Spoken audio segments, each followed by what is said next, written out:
गुरुजी के श्री चरणों पे नमन। जी। गुरुजी मैं दिल्ली से आया हूँ और मुझे आए हुए 1 महीना हो गया वृंदावन में। गुरुजी कारण ये रहा कि मेरी जो धर्मपत्नी है मेरे साथ में है। ये छोटी छोटी गुरुजी हर परिवार में छोटी छोटी बातें होती हैं और अपने घर बता देती है। और हमारी जो सासू माँ है गुरुजी वो उस बात का बतंगड़ बना के पेश करती है। और जब बात होती है मैं इससे कहता हूँ कि कम बात कर, लेकिन मेरे पीठ पीछे ये बात कर लेती है। और जैसी ही बात होती है गुरुजी बात का बतंगड़ बन जाता है। और गुरुजी बात का बतंगड़ ऐसा बना कि एक दिन मेरे ससुराल पक्ष से पूरे के पूरे गुंडे लोग आए और गुरुजी मेरे घर में टीवी तोड़ गए, मुझे पीट गए। और गुरुजी मेरे सिस्टर के बारे में अनाप शनाप बक्के गए, मेरी फैमिलीज के बारे में अनाप शनाप बक्के गए। गुरुजी मेरे पापा आर्मी से रिटायर्ड हैं, समाज में उनकी बहुत प्रतिष्ठा है, बहुत नाम है। गुरुजी मेरी सारी इज्जत, मेरे पिताजी की इज्जत गुरुजी पानी में मिल गई। मैंने दिल्ली छोड़ दी और मैं कभी गुरुजी दिल्ली में अपनी शक्ल नहीं दिखा सकता। मैं पेशे से योग शिक्षक हूँ। मैंने दिल्ली में केंद्रीय विद्यालय में योग कराता हूँ। गुरुजी मेरा सब बर्बाद हो चुका है, लेकिन मेरी धर्मपत्नी मेरे साथ है, इस बात का मुझे गर्व है। लेकिन गुरुजी मुझे ऐसा लगता है कि अभी तो ये बात नहीं कर रही है, लेकिन जैसे ही एक दिन इसकी अपनी मम्मी से अभी भी बात होगी वैसे ही कहीं ना कहीं ये झूठा मुकदमा, गुरुजी बहुत कोशिश करी इनके घर वालों ने इसको कन्वेंस करने की, झूठा केस कर दे। बात कराओ। राधे राधे गुरुजी। क्या नाम है आपका? नेहा। तो आप अपने पति को क्यों पिटवाना चाहती हो? मैंने नहीं पिटवाया इनको। फिर आपके ससुराल मायके वाले तो आके पीट गए इनको। कौन थे वे जो पीटने आए थे? कौन थे वो? क्या लगते थे आपके रिश्ते में? बताओ बताओ, उनको ही बताने दो। कौन थे वो? चाचा और पापा थे, आए तो बात करने के लिए थे। हाँ, फिर बताओ बताओ।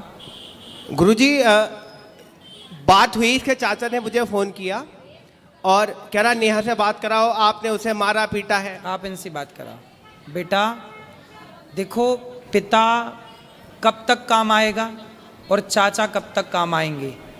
तुम जरा जाके ससुराल अपने मायके में रहने लग जाओगी ना, तो 4 दिन बाद 10 दिन बाद तुम्हारी भौजाई तुम्हारा भाई ताने मारने लग जाएगा। जी। बाप जब तक जिंदा है तब ठीक है, पर एक दिन मरना तो सबको ही पड़ता है। जी। फिर कौन सी भौजाई रह पाई अपने, कौन सी ननंद रह पाई आज तक अपनी भौजाई के पास कि तुम रह लोगी? तुम्हारा भाई है? जी गुरुजी। तो भौजाई के साथ सदा गुजार लोगी जीवन? ताने मारेगी तुम्हारी भौजाई, आ गई अपने पति की तो हो ना सकी तो मेरी हो जाएगी। ऐसा ना बोले तो कह देना। बेटा नारी का पति ही सब कुछ है ना। तुम्हारे पिता ने तुम्हारा दान कर दिया, कन्यादान, अब तुम्हारा पति ही सब कुछ है। और पति को अपने मायके वालों से पिटवाओगी, यदि ऐसा कुछ हुआ तो बहुत गलत जाएगा मैसेज। आप पति पत्नी दोनों खुश रहो, है ना। और आपको ना अपनी माँ, आज पता है जितने तलाक होते हैं, आप मानती हो उस बात को कि 95% तलाक लड़की की माँ की गलती से होते हैं।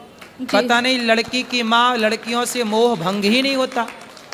जब इतनी बात करनी थी तुम्हारी माँ को तुमसे, तो फिर ब्याह ही क्यों किया? घर पे ही रखती अपने बात, दिन रात करती तुम बात, क्या दिक्कत थी? क्यों ब्याह किया फिर? रुको बेटा रुको, तुम लियो। इसका मतलब ये हुआ, आप मानती हो उस बात को कि बहुत सारी माताओं की गलती से, माँ की गलती से बेटियों का तलाक हो जाता है? जी। आप मानती हो? हाँ। उसमें से एक आप भी हो। आपकी जो माँ है ना, माँ कैसी होनी चाहिए? अरे माँ ऐसी होनी चाहिए कि पति पत्नी में लड़ाई हो तो माँ कहे कि बेटा ये तो सबके घर होती है, इस धरती पे ऐसा कौन पति पत्नी है जिसमें कभी लड़ाई झगड़ा ना हुआ हो? जी। सबके होता है। इसका मतलब ये थोड़ी कि माँ तुमको बोला आजा बेटा मैं देखती हूँ दामाद को मैं पिटवाऊंगी। अरे माता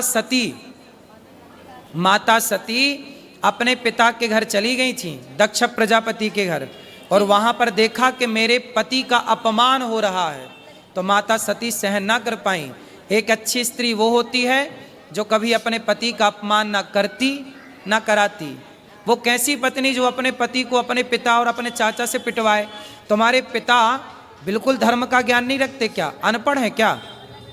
अरे दामाद का पांव पूजा है, जिसका मंडप के नीचे पांव पूजा है, उसे मारने का सोच भी कैसे सकते हैं? थोड़ा रिश्तों में मर्यादा भी तो रखनी चाहिए ना बेटा। ऐसे थोड़ी गुस्साई तो हाथ किस पे उठा रहे हैं ये भी तो सोचना चाहिए। भाई दामाद के पांव पूजे जाते हैं मंडप के नीचे, चाचा ने भी पांव पूजे होंगे, और आज वो चाचा आके मार के चला गया, तुम्हारे कारण तुम्हारा पति पिट गया, तो क्या ये तुम अच्छी नारी का परिचय दे रही हो? ऐसे रिश्ते नहीं बेटा। देखो पति सर्वोपरि है। स्त्री के लिए बताओ, स्त्री के लिए माँ बाप भी सर्वोपरि है, माँ भी सर्वोपरि है, ठीक है, पर अब तो आपका विवाह हुआ तो पति सर्वोपरि है ना जी। फिर तो आपके पति के साथ आपके परिवार वालों ने सही किया कि गलत किया? गलत किया। फिर आपने बोला नहीं उनको? आपने बोला नहीं अपने पिताजी अपने चाचा जी को कि तुम्हें शर्म नहीं आई? कितने साल हो गए शादी की बात कराओ? 3 साल होंगे अभी 14 नवंबर को। 3 साल में ही पति को कुटवा दिया। गलत किया ना बेटा तुमने। ऐसे समझा दो अपने पिता को और अपने चाचा को, बोले ये जो तुम्हारी ताकत हमारे पति को मारने के लिए लग रही है ना, ये दीन दुखी की सेवा में लगाओ, कुछ दीन दुखी को भोजन पानी कराओ। ताकत है। रावण जैसों की लंका जल गई बेटा। ताकत घमंड तो रावण का नहीं चला।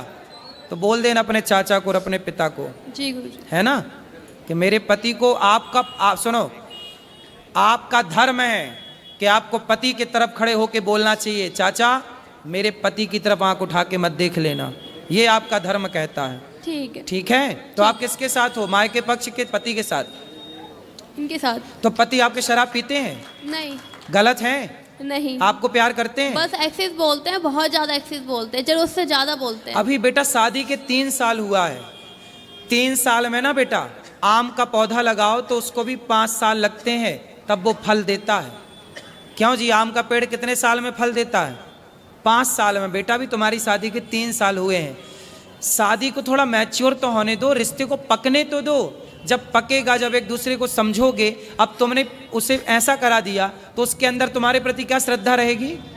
अब तुम हमें पिटवाओ और फिर हमसे उम्मीद करो कि हम तुमसे प्यार करें और तुम्हारा सम्मान करें। बेटा सम्मान दोनों तरफ से होता है। जब तुम सम्मान करोगी ना तो हम भी करेंगे, और तुम हमें गाली दोगी तो फिर हमसे सम्मान की कामना मत करना। जी। ठीक है? गुरुजी एक बात और कहनी थी।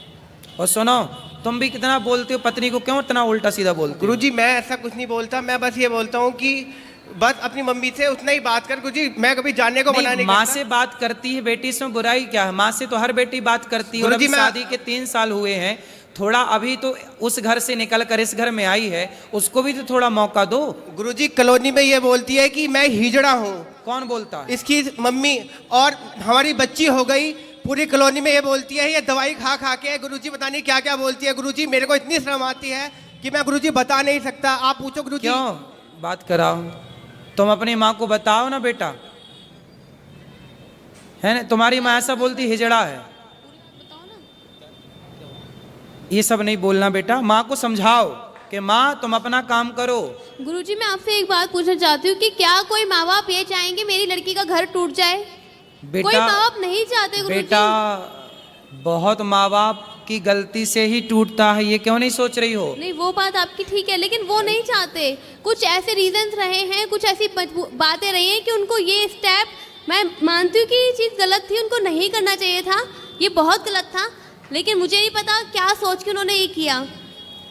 लेकिन आप इस बात से एग्री हो ना हो, 95% तलाक भारत में लड़कियों के माँ बाप की गलती, और माँ बाप अपनी बेटी को सही गाइड नहीं करते। कई बार क्या होता है मैं आपको बताऊं जी। पति पत्नी में लड़ाई होती है ना, पत्नियां भाग जाती हैं मायके, फिर पति फोन लगाता, अच्छा सॉरी हम अब तुमसे बात करेंगे, गलती हो गई, अब नहीं तुम्हें डांटेंगे, नहीं बोलेंगे। माँ बोलती है नहीं, दामाद तो नाक रगड़ता हुआ आएगा तब भेजूंगी। अब दामाद आता है तो माँ फिर भी नहीं भेजती। अब बताओ ये माँ की गलती है? हाँ ये गलती है, लेकिन ऐसी बहुत माएँ हैं इस धरती पे, हैं गुरुजी, लेकिन कुछ गलतियां इनकी भी हैं। बिल्कुल ये भी होंगी, गाली देती हैं, इनकी भी गलतियां ये होंगी। भी गाली देते हैं माँ बाप को। भाई माँ बाप तो माँ बाप है ना गुरुजी, चाहे कैसे भी है लड़की के ही, लेकिन है तो माँ बाप ही। इनको गाली देने का क्या राइट बनता है? बिल्कुल। क्यों तुम गाली देते हो इनके माँ बाप को? गुरुजी वो दारू पीते हैं। कौन? और इसके जो पिताजी अरे हैं तो वो अपने पैसे से पीते हैं गुरुजी, तुम्हारे। दारू पी के वो गाली गलौज करते हैं अरे गुरुजी। तो करने तो कुत्ता भौंके, मैं- तुम मुंह में टेप लगाने जाओगे क्या? गुरुजी मैं पढ़ा लिखा शिक्षित और मैं योगा टीचर, मैं तो गुरुजी लोगों को